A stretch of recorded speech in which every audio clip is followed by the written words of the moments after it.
Yahobu, Bapak Ibu Pendeta, Sinenge, Majelis dan warga Gereja Amin, ini adalah channel YouTube Sinode Gereja Amin.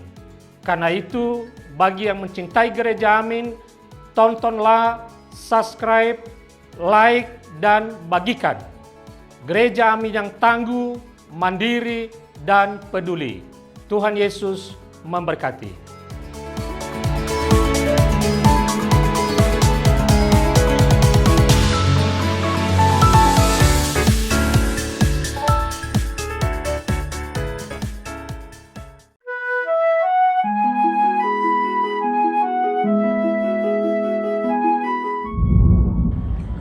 Shalom sahabat YKB yang terkasih, senang dapat menjumpai saudara dalam acara Wasiat Kekal, berupa renungan firman Tuhan yang akan memandu kehidupan kita. Saya Pendeta Rinta Kurniawati Gunawan dari GKI Peterongan Semarang. Renungan kita hari ini, Jumat 10 Oktober 2025, berjudul Sesuai Perintahnya, yang didasarkan pada Bilangan 4 ayat 34 sampai 5 ayat 4. Mari sebelum merenungkan firman Tuhan ini, kita akan berdoa terlebih dahulu. Mari kita berdoa. Bapa kami di surga, kami bersyukur Tuhan berkenan untuk selalu berfirman kepada kami. Melalui banyak media, banyak cara, Engkau terus menyatakan kehendak-Mu, nasihat dan bimbingan dari Tuhan, sehingga kami makin mengerti langkah-langkah apa yang harus kami jalani, dan bagaimana sikap kami ketika berelasi satu dengan yang lain. Kami percaya bahwa Tuhan Yesus yang akan menolong kami di dalam membaca dan merenungkan firman-Mu, sehingga kami sungguh-sungguh memahami dan dapat mengerjakan bagian yang terbaik sesuai dengan apa yang Engkau kehendaki. Berbicaralah kepada kami ya Tuhan, tolonglah kami siap mendengarkannya. Di dalam nama Tuhan Yesus Kristus kami berdoa. Amin. Saudara, yang akan menjadi pusat perenungan kita adalah dari Bilangan pasal 5 ayat 4b, yang demikian bunyi firman-Nya. Seperti yang difirmankan Tuhan kepada Musa, demikianlah diperbuat orang Israel. Amin. Nah saudara, dalam sebuah keluarga terjadi percakapan demikian. Nanti tanya ayah dulu ya, jawab seorang ibu kepada putranya yang bernama Ado ketika Ado meminta izin untuk bermalam dengan teman-temannya.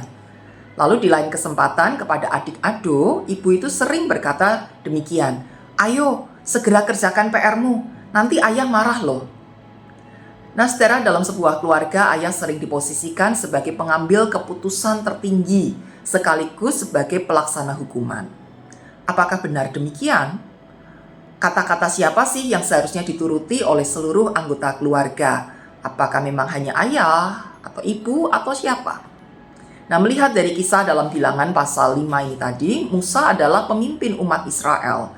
Sedangkan Harun adalah imam besar yang mengepalai peribadatan di kemah pertemuan selama mereka mengembara di padang gurun.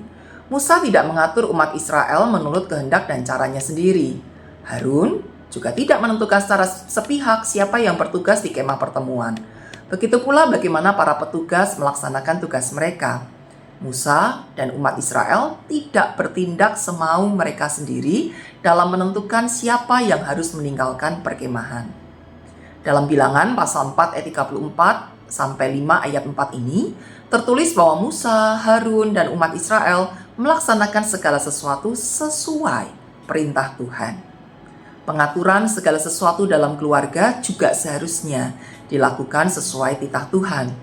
Oleh karena itulah sangat penting bagi seluruh anggota keluarga untuk membaca, mendengar, dan menaati firman Tuhan. Hanya firman Tuhan yang sepatutnya diikuti dan ditaati oleh seluruh anggota keluarga. Segala sesuatu harus dilakukan berdasarkan firman Tuhan. Amin. Mari saudara, kita akan menutup di dalam doa. Mari kita berdoa. Kami belajar melalui renungan pada hari ini bahwa kami seharusnya hidup berdasarkan tuntunan firman Tuhan. Kami sebagai ayah, sebagai ibu, sebagai anak, siapapun posisi kami dalam sebuah keluarga, biarlah kami boleh mengambil peran dengan benar, mengerjakannya dengan bertanggung jawab dan sungguh-sungguh. Dan kami semua sebagai bagian dalam keluarga, kiranya kami dimampukan untuk setia membaca, merenungkan, dan melakukan firman Tuhan. Sehingga setiap tutur kata kami, cara kami berpikir, cara kami bertindak, selaras dengan tuntunan firman Tuhan itu, sehingga keputusan apapun yang diambil dalam sebuah keluarga, kesepakatan-kesepakatan apa yang akan dilaksanakan bersama-sama, teguran, nasihat, masukan yang diberikan pun juga semuanya selaras dengan firman Tuhan. Sehingga rangkaian kegiatan yang dilakukan dalam sebuah keluarga juga didasarkan pada kebenaran firman-Mu.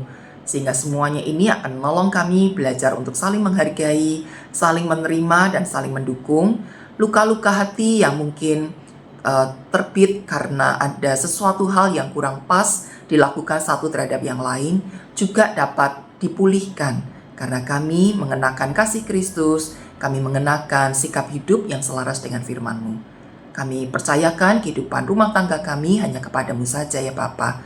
Hanya di dalam nama Tuhan Yesus Kristus kami berdoa dan berserah diri. Amin. Demikian renungan kita hari ini. Jangan lupa subscribe, like, dan juga bagikan kepada yang lain. Tuhan Yesus memberkati kita.